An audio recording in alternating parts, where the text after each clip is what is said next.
नाजरीन, फांसी के मुलजिम पर क्या गुजरती है। एक दिन कबल वो सोता है या नहीं, खाता है या नहीं, जब उसे फंदे की जानिब ले जाया जाता है तो उसकी क्या हालत होती है। ये एक पुलिस ऑफिसर की कहानी है जिसने फांसी पाने वाले कई अफराद को करीब से देखा। वो कहते हैं कि ये 1982 का वाक़या है कि एक मुलजिम जो अपने भाई और बहन को छुरियों के वार से कत्ल कर डाला था, अगली रात मैंने उसको अपनी ज़ेर निगरानी में तख्तेदार पर लटकाना था। उस रात को सोना तो दूर की बात, मैं रोटी का नवाला भी मेरे हलक से नीचे नहीं उतरता था।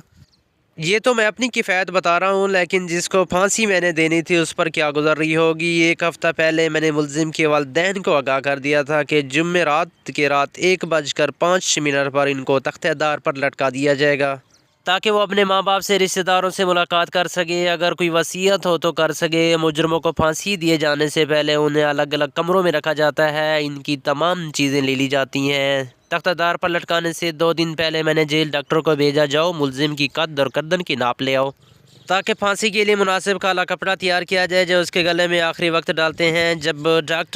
जब उसकी नाप लेने के लिए गया तो मुलजिम को पता लग चुका था कि अब मेरा वक्त आ चुका है। डॉक्टर ने उसे जगाया और बोला कि मुझे तुम्हारी गर्दन को मापना है। डॉक्टर कहते हैं जब मैं उसके पास गया तो उसका खाना एक साइड पे रखा हुआ था, मगर उसको खाने के लिए वो बिल्कुल ही तैयार नहीं था और ज़ोर ज़ोर से रो रहा था। और अब मेरा दूसरा काम ये रह चुका था, जिस फंदे पर मुलजिम को फांसी देनी थी, जिस फंदे पर फांसी देनी होती है, फांसी से काबिल इस पर रेत का थैला जो मुजरिम के वज़न से 1.5 गुना ज़्यादा लटकाया जाता है। ये मालूम करने के लिए आया कि फंदा मजबूत है, इस पर मोम या मस्का लगाया जाता है ताकि ये कट ना जाए। फांसी के वक्त जेल अफसर एक लाल रंग की झंडी जलाद को दिखाता है और इसी के साथ ही जलाद मुजरिम को फांसी दे देता है। जेल डॉक्टर फांसी के बाद नब्ज़ देखता है। ऐसा इसलिए होता है कि मारे डर के मुजरिम सांस रोक लेता है और हवा अटक जाती है। इसके बाद एक कांस्टेबल को नीचे मुलजिम के पाँव जाकर चेक करने होते हैं और डॉक्टर मुलजिम की नब्ज़ को चेक करता है आया कि मुलजिम ज़िंदा तो नहीं रह गया। अब वक्त आ चुका था उसका आखिरी खाना हमने उसे पेश कर दिया। अब मुलजिम आखिरी रात का खाना, जिसमें से एक नवाला भी उसके मुंह से नहीं गुजर रहा, और मैंने उनको कहा जाओ मेरे और इस मुलजिम के लिए चाय बना कर लाओ। मैं और ये आखिरी चाय इकट्ठे पीते हैं। अब जेल के बावर्ची ने हमें चाय पेश की।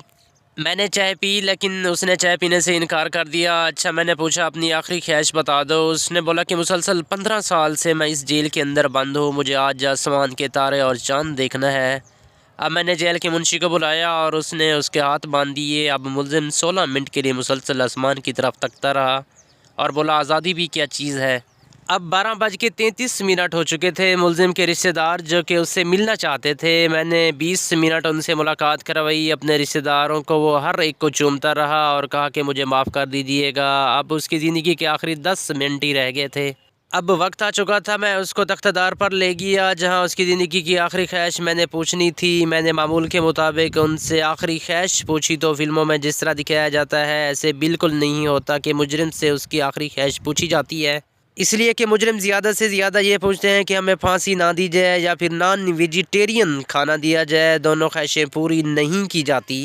अब उसके दोनों हाथ बांधकर जलाद उसे अपनी आखिरी जगह ले गया। उसके गले में रस्सी डाल दी गई। अब सिर्फ वक्त का इंतज़ार था जो कि 30 सेकंड बाकी थे। 30 सेकंड ही मुझसे ये मंज़र बर्दाश्त ना हो पाया कि वो आदमी जिसके साथ मैंने आखिरी टाइम चाय पी, चंद मिनटों कबल की ये बात है, मैं वहाँ से फिर चला गया। 30 सेकंड गुजरने के बाद जलाद ने उसे तख्तादार पर लटका दिया और यूं ही उसकी ज़िंदगी का इख्तिताम हो गया और बाद में मौजूद वहाँ वर्षा को मैयत उनके हवाले कर दी गई। नाज़रीन, आपने कमेंट के अंदर कीमती ख्यालात का इजहार ज़रूर कर दीजिएगा।